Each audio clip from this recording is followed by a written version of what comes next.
Hi everyone, welcome to JR talks YouTube channel. I am your friend Rahul Jaiswal. जैसा कि आप जानते हो दोस्तों कि हमने इस चैनल पे JR टॉक्स चैनल पे ये जो वैकेशन चल रहा है इसमें नॉलेज सीरीज की शुरुआत ऑलरेडी कर दी है। तो नॉलेज सीरीज जिन लोगों को नहीं पता, मैं अगेन बताना चाहूंगा, नॉलेज सीरीज में टोटल 5 सब्सटीट्यूट्स आ जाते हैं, यानी 5 टाइप की सीरीज आ जाती है। उसमें से एक सीरीज का नाम है दोस्तों मैथ्स ट्रिक्स वीडियो सीरीज, जिसमें हम आपको मैथ्स के कई सारे ऐसे ट्रिक्स बताते हैं जो आपके कैलकुलेशंस में, जो आपके कई सारे चीजों में कंसेप्ट क्लियर करने में हेल्प करती है। दूसरा सीरीज का नाम है साइंस का फंडा वीडियो सीरीज, जिसका आज हम वापस से एक वीडियो देखने वाले हैं। तीसरा है दोस्तों वो है हिस्ट्री का एंड ज्योग्राफी का नॉलेज का सीरीज, यानी कि हिस्ट्री का ज्ञान एंड ज्योग्राफी का मैप्स के रिगार्डिंग कई सारे हम लोग कॉन्सेप्ट आपको सिखाएंगे। एक और सीरीज का नाम है दोस्तों scholarship video series and last but not the least experiment series. ये टोटल 5 टाइप की सीरीज हमने ऑलरेडी लॉन्च की हुई है और सबके एक एक दो वीडियोस तो आ भी चुके हैं, आप हमारे चैनल पे देख सकते हो जाके। ठीक है, पहले भी हमने पढ़ाया था और अभी वैकेशंस में तो एकदम जोरों शोरों से पढ़ाने वाले हैं। साथ ही में एक और चीज बता दूं, इसके अलावा हमारा ये चैनल स्पेशली बनाया गया था motivation, inspiration plus career guidance के लिए।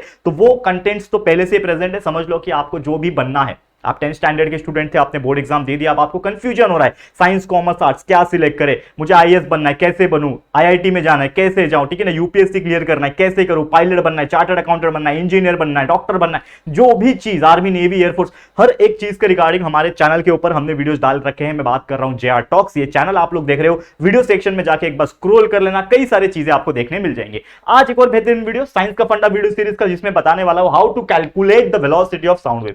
हमने इसके पहले 2 टॉपिक पढ़ाए थे कि वेलोसिटी ऑफ साउंड क्या होती है, उसकी फ्रीक्वेंसी क्या होती है, कौन कौन से डिफरेंट टाइप के साउंड होते हैं, ठीक है, जिसमें ऑडिबल, इंफ्रा और अल्ट्रासाउंड हमने पढ़ाया था। लेकिन एक मुद्दे की बात यह भी थी, मैंने आपसे पूछा भी था कि यार ये जो साउंड वेव्स होता है, इसकी जो स्पीड होती है यानी वेलोसिटी होती है, अगर मुझे कोई पूछ दे कि कैलकुलेट करके बताओ कि ये जो साउंड मैं बोल रहा हूं, ये मेरे मुंह से जो साउंड निकल रही है वो कितनी स्पीड से निकल रही है, अगर मुझे कोई पूछ देगा तो कैसे पता चलेगा। तो उसी रिगार्डिंग मैं आपको आज ये टॉपिक पढ़ाने वाला हूं। छोटा सा टॉपिक है जिसमें एक फॉर्मूला और आपका एक न्यूमेरिकल सॉल्व करके दिखाऊंगा।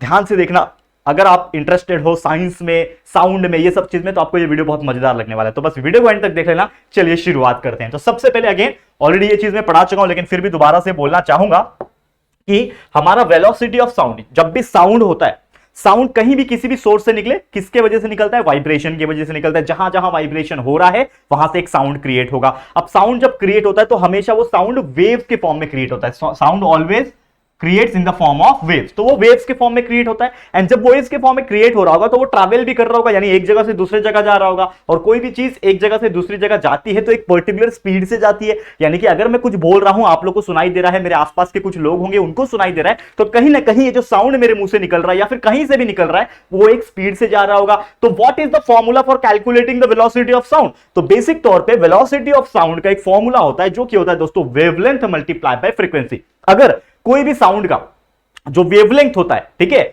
वो और उसका जो फ्रीक्वेंसी होता है, अगर ये 2 चीज हमें पता है या फिर दिया हुआ होगा तो हम इन दोनों को सिंपल सा मल्टीप्लाई अगर कर देंगे तो हमें जो वैल्यू मिलेगा वो होगा वेलोसिटी ऑफ साउंड। ठीक है, समझ में आया? तो ये फॉर्मूला है velocity of sound is equal to wavelength multiply by frequency. Velocity of sound को हम लोग लिखते हैं v से, इज इक्वल टू वेवलेंथ क्या होता है दोस्तों, आपको ऑलरेडी मैंने बताया था, इसको बोलते हैं लैम्डा। ये सिंबल को हम लोग लैम्डा बोलते हैं, बीच में मल्टीप्लाई हो जाएगा, और ये फ्रीक्वेंसी, फ्रीक्वेंसी को हम लोग डिनोट करते हैं ये वाले सिंबल से। तो this is the formula, v is equal to lambda multiply by nu, यानी कि velocity of sound is equal to wavelength multiply by frequency. This is the formula for calculating the velocity of sound. तो आइए आप लोग को लेके चलता हूं एक न्यूमेरिकल के ऊपर। वो न्यूमेरिकल्स में कुछ वैल्यूज आपको दिए रहेंगे, वो वैल्यूज को आपको देखना है, उसके बेस पे आपको गिवन लिखना है और उसको सॉल्व करना है और वेलोसिटी ऑफ साउंड को कैलकुलेट करके बताना है, जो कि एग्जाम्स में अक्सर 9th वाले लोग को अगर आप देखोगे तो एक चैप्टर है, चैप्टर नंबर आई गेस 10 या 11 या फिर 12 होगा, मुझे एग्जैक्ट नंबर नहीं याद है, लेकिन वो चैप्टर का नाम है स्टडी ऑफ साउंड। उस स्टडी ऑफ साउंड में न्यूमेरिकल्स अक्सर पूछा जाता है, तो आप ध्यान से देखिएगा कि ये कैसे कैलकुलेशन होता है। तो यहां पे आपको दिख रहा होगा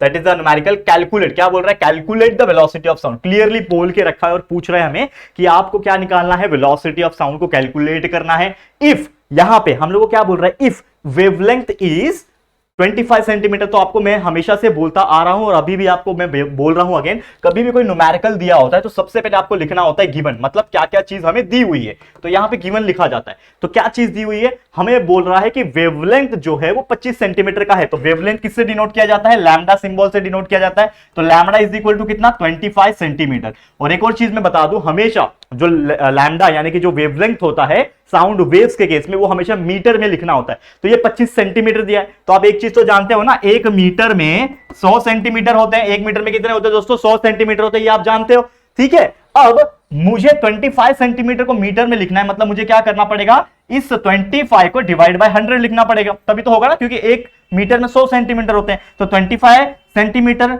अगर मुझे मीटर में कन्वर्ट करना तो डिवाइड बाय 100, तो ये हो जाएगा दोस्तों 0.25। तो हमारा 25 सेंटीमीटर कितना हो जाएगा? 0.25 मीटर हो जाएगा। समझ में आ गया?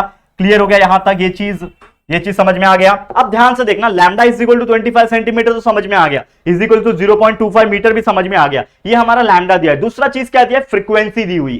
फ्रीक्वेंसी का हम लोग किससे डिनोट करते हैं? न्यू से डिनोट करते हैं। This is the symbol for frequency. कितना दिया हुआ है? 1.5 किलो हर्ट्ज आपको दिया हुआ है। अब ये किलो हर्ट्ज है, किलो का मतलब होता है 1000, मतलब ये क्या हो जाएगा? 1000 से मल्टीप्लाई हो जाएगा। तो 1.5 मल्टीप्लाई है 1000, मतलब क्या होता है? 10⁻3, इसको बोलते हैं 1000, ठीक है ना? 10⁻3 और ये हो जाएगा सिंपली हर्ट्ज, ठीक है। निकालना क्या है दोस्तों? Calculate the velocity of sound, यानी v आपको कैलकुलेट करना है, क्वेश्चन मार्क। फॉर्मूला क्या होता है? डाल दो। We know that velocity of sound is nothing but lambda multiply by frequency. डाल दो वैल्यू। लैम्डा कितना दिया हुआ है हमारा? 0.25 दिया हुआ है। इसको आपको मल्टीप्लाई करना है इसके साथ, जो कि है फ्रीक्वेंसी 1.5 इंटू 10⁻3। तो चलो मल्टीप्लाई करो। सबसे पहले हम लोग क्या करेंगे? ये 0.25 को 1.5 से मल्टीप्लाई करेंगे। मैं क्या करूंगा ना, सिंपली यहां पे ना कैलकुलेटर का इस्तेमाल करो, लेकिन आप लोग रफ नोटबुक में आप सिंपली मल्टीप्लाई करके देख सकते हो। मुझे थोड़ा फास्ट कराना है, दैट्स व्हाई मैं ये चीज बता रहा हूं। तो देखो, ये 0.25 को मैंने किससे मल्टीप्लाई करना है? मेरे को मल्टीप्लाई करना है ये 1.5 से। ये 10⁻3 जो है 1000 वैल्यू है ना, इसको साइड में रखो, ये दोनों को मल्टीप्लाई करो। तो 0.25 मल्टीप्लाई बाय 1.5,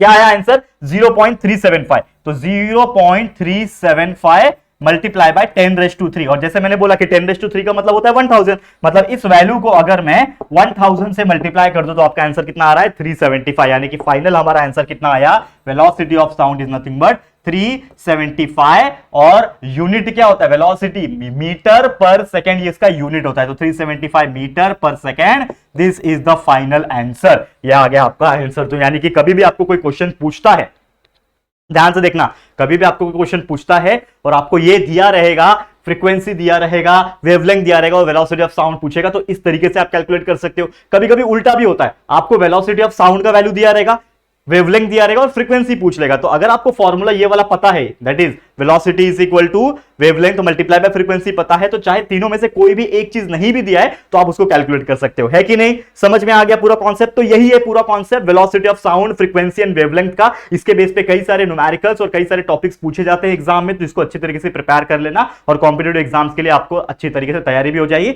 और आपके खुद का भी जो एग्जाम्स होते हैं स्टेट बोर्ड के, उसमें भी आपको प्रिपरेशन हो जाएगा, ठीक है। तो आज के लिए इतना ही। और कौन से टॉपिक्स के ऊपर वीडियो चाहिए आप मुझे कमेंट कर सकते हैं, मैं जल्दी जल्दी से वीडियो बना दूंगा। आज का वीडियो यहीं पे स्टॉप करता हूं। कैसा लगा ये वीडियो जरूर से कमेंट करना। वीडियो अगर पसंद आया है, अच्छा लगा है, यूजफुल लगा है ये टॉपिक, तो प्लीज हमारे इस वीडियो को लाइक करके अपने दोस्तों के साथ जितना हो सके शेयर कर देना। और अगर पहली बार हमारे चैनल पे आए हो, इसी प्रकार के कई सारे कंटेंट्स हमारे चैनल पे अवेलेबल है, कई सारे मोटिवेशन, इंस्पिरेशन और करियर गाइडेंस भी प्रेजेंट है, तो जरूर से चैनल को विजिट करो और चैनल को सब्सक्राइब जरूर से कर देना, साथ में बेल आइकन को भी प्रेस कर देना, ठीक है दोस्तों। तो जल्दी मिलेंगे हमारे एक और न्यू वीडियो में, तब तक के लिए thank you and good bye.